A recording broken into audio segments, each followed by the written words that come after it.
que vous allez bien. Moi, je suis super contente de vous retrouver aujourd'hui pour une nouvelle vidéo.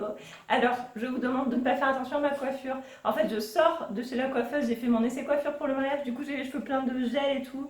Voilà, donc j'essayais de faire ce que je pouvais pour filmer cette vidéo, mais on est d'accord, c'est moche. Voilà, je vous promets, je serai plus présentable la prochaine fois. Voilà. Donc aujourd'hui, je suis super contente de vous retrouver. On va faire un tuto aujourd'hui. Et donc c'est un tuto que vous m'avez pas mal demandé, notamment dans mon coloriage. Quand j'ai fait le tuto sur la rose que j'ai coloriée dans le livre La Belle et la Bête, et vous m'avez beaucoup demandé si je pouvais vous faire un tuto sur la manière dont je colorie les pierres précieuses. Donc je vous ai dit qu'il n'y avait aucun souci. Et du coup, ce que j'ai pensé faire, c'est que je vais vous faire 3 tutos sur les pierres précieuses. Donc aujourd'hui, je vais vous faire un tuto Prismacolor. La prochaine fois, je vous ferai un tuto Marco Raffiné, puis je vous ferai aussi un tuto Polychromos.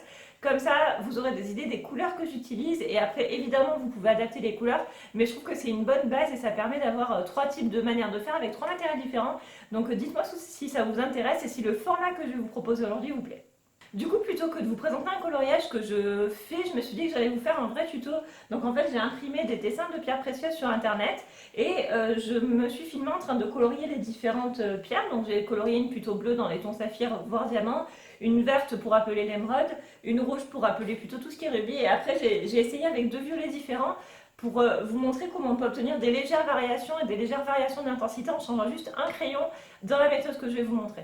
Donc aujourd'hui, je vais vous montrer comment je fais avec les Prismacolor. Et si ça vous intéresse et si vous voulez que je le fasse avec d'autres types de matériel, je le ferai dans les tutoriels à venir. Je pense que ça peut être intéressant.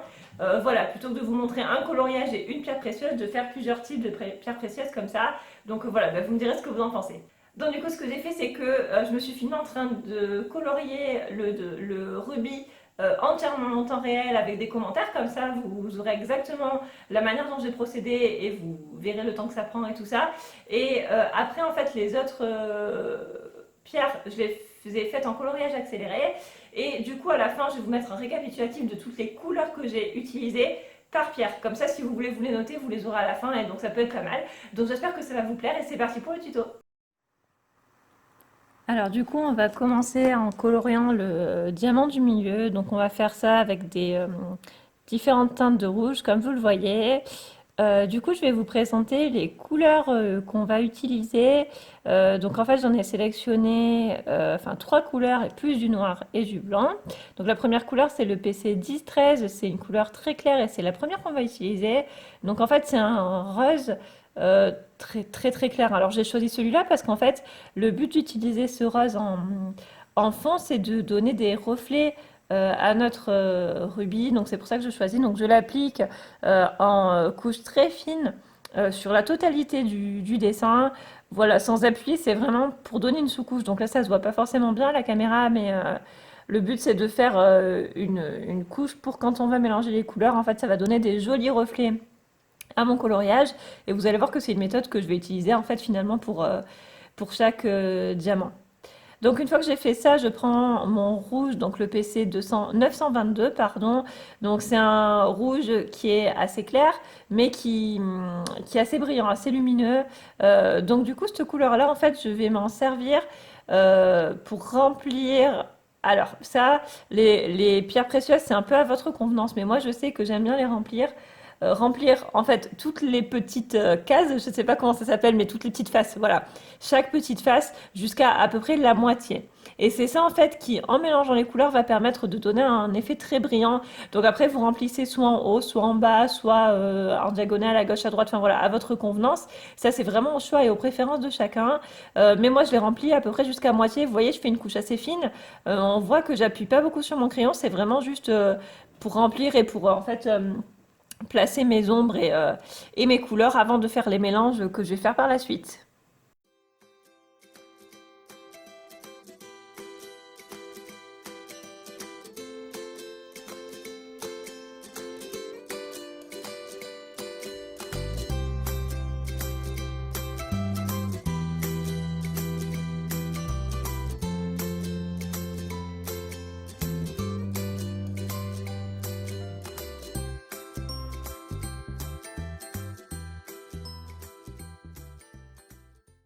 la face du haut, ce que je fais en fait, c'est que je vais remplir toute ma bordure avec cette couleur-là. Donc je fais en fait le tour de mon diamant, hein. Et d'un côté, en fait, je vais choisir un côté où je vais un peu plus marquer l'ombre et où je vais aller un peu plus loin. Et ensuite, au milieu, pour essayer de donner des jolis reflets, je vais faire des traits comme ça, donc deux ou trois à votre convenance. Ça, c'est vous qui choisissez. Mais c'est pour donner un effet en fait un peu plus brillant. Donc ensuite, ce que je fais, c'est que je reprends ma couleur claire, donc celle que j'ai utilisée en sous-couche, hein, et je vais l'appliquer, alors en insistant un petit peu plus, mais sans trop insister, surtout, c'est ça qui est important. Ça va me permettre en fait de commencer déjà à mélanger ces deux couleurs-là. Vous voyez que c'est des couleurs qui sont assez différentes, et en fait, à peine on utilise les Prismacolor, le fait qu'ils soient très gras, ça permet qu'à peine on les utilise, en fait, ça va de suite mélanger les couleurs, même sans appuyer. Et je trouve que ça se voit vraiment bien là, parce que comme c'est zoomé, on voit bien que les couleurs se mélangent de suite. Et voilà, c'est ça qui va nous permettre de donner facilement des jolis reflets. Donc, ce que je vais faire par la suite, c'est que je vais prendre mon PC 925, donc c'est un rouge qui va être beaucoup plus foncé. Vous le voyez déjà juste là où j'ai à peine, comment dire, swatché, c'est ce qu'on dit en maquillage, en coloriage, je sais pas, où j'ai à peine déposé ma couleur en fait. Et du coup, ce rouge-là, je vais l'appliquer par-dessus mon rouge clair. Alors des fois je vais aller jusqu'au bout de la couleur, des fois je vais m'arrêter un petit peu avant, ça dépend de l'effet que je veux donner. Et le but en fait c'est qu'on va mélanger ces couleurs après pour donner du coup tous les reflets à mes diamants en fait, hein, tout simplement. Et donc dans la partie du haut, dans la facette du haut, ce que je fais c'est que je vais placer le rouge donc un petit peu sur la bordure et en fait sur les deux premiers traits, enfin je sais pas trop comment mes reflets, voilà sur mes deux premiers reflets pour les intensifier un petit peu.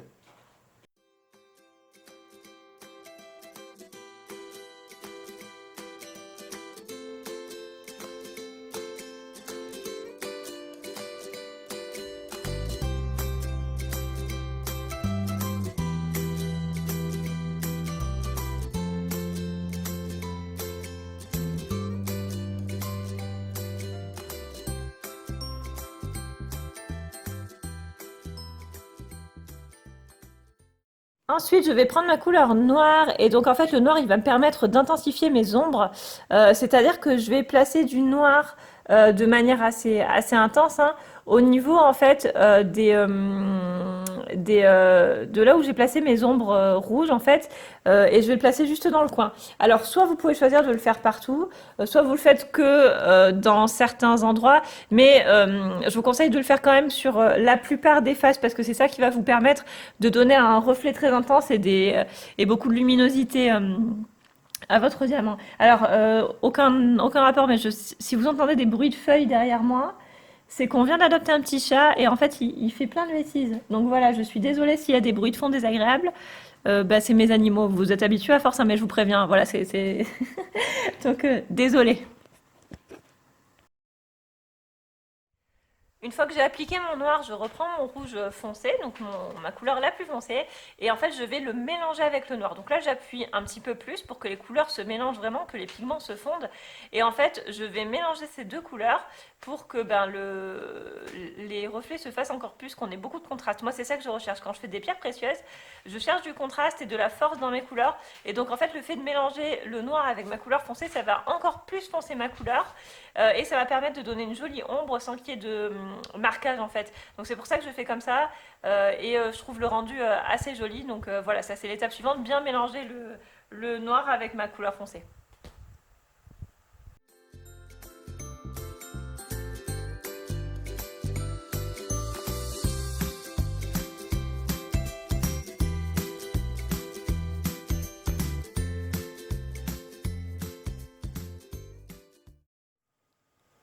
Je reprends ensuite mon rouge plus clair et donc ce que je vais faire c'est que je vais mélanger ce rouge plus clair avec mon rouge plus foncé et mon noir. Donc voilà, en insistant un petit peu plus cette fois-ci sur mon crayon, j'appuie un peu plus, toujours pour intensifier mes couleurs, mes reflets et donner vraiment des reflets foncés et des reflets clairs et c'est ça qui va donner toute la brillance à la pierre précieuse en fait. C'est ça qui est un petit peu difficile à obtenir, mais qui est à la fois très joli quand on y arrive. Donc, ce que je vous conseille de faire, c'est d'arriver à choisir de rouge ou de vert ou de bleu, enfin, selon la pierre précieuse que vous choisissez de faire, qui soit assez contrastée, assez différente. Et c'est ça qui va vous permettre d'avoir de jolis reflets.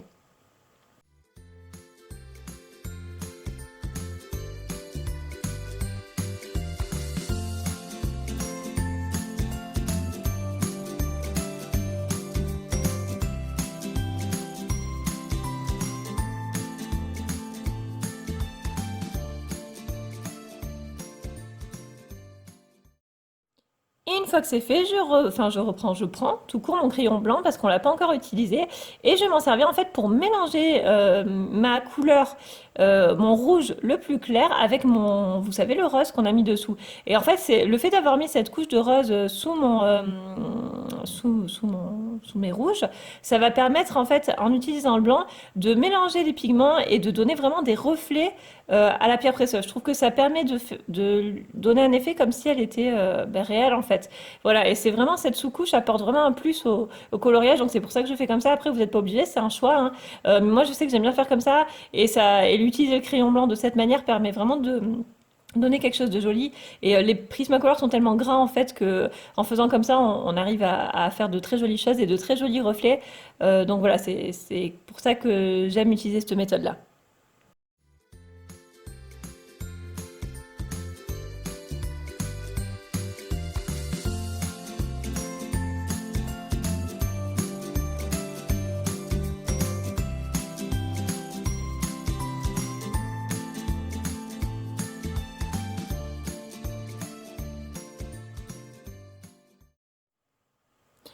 Et donc pour finaliser mon dessin, j'utilise mon Posca blanc.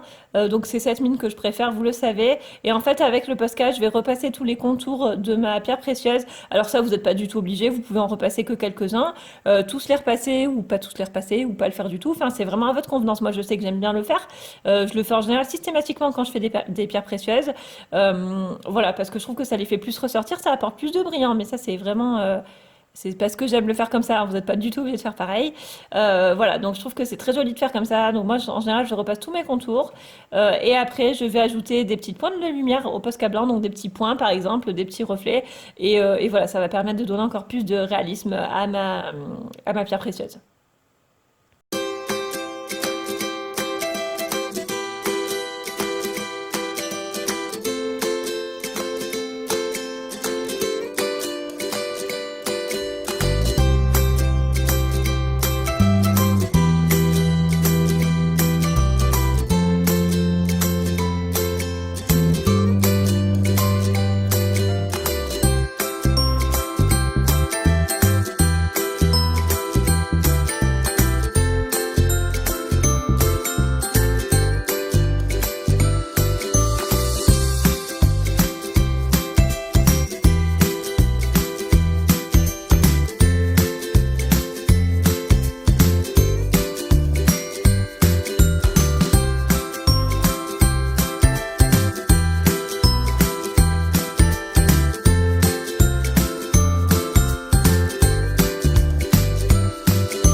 Voilà tout le monde, cette vidéo est maintenant terminée, j'espère qu'elle vous a plu, que c'était clair pour vous et que ce format vous plaît. Je trouve ça assez sympa de faire un vrai tuto entre guillemets avec plusieurs couleurs, plusieurs types d'intensité pardon, pour un matériel et de faire ce genre de choses aussi pour plusieurs matériels. Donc du coup voilà, si ça vous intéresse, je vous ferai aussi ça pour les marques raffinées, les polychromos et je pense que ça pourrait être quelque chose d'assez complet sur les pierres précieuses et après je déclinerai ça sur d'autres types de comment dire de techniques, voilà. Comme je pourrais faire sur les pierres précieuses de forme ronde, par exemple, sur donc les gemmes. Je pourrais faire ça sur les cheveux, avec les différentes têtes de cheveux, sur les couleurs de peau et tout ça. Donc voilà, je pense que ça peut être un format sympa, tout en continuant bien sûr à vous faire des tutos sur des vrais coloriages, hein, mais ça peut apporter quelque chose en plus.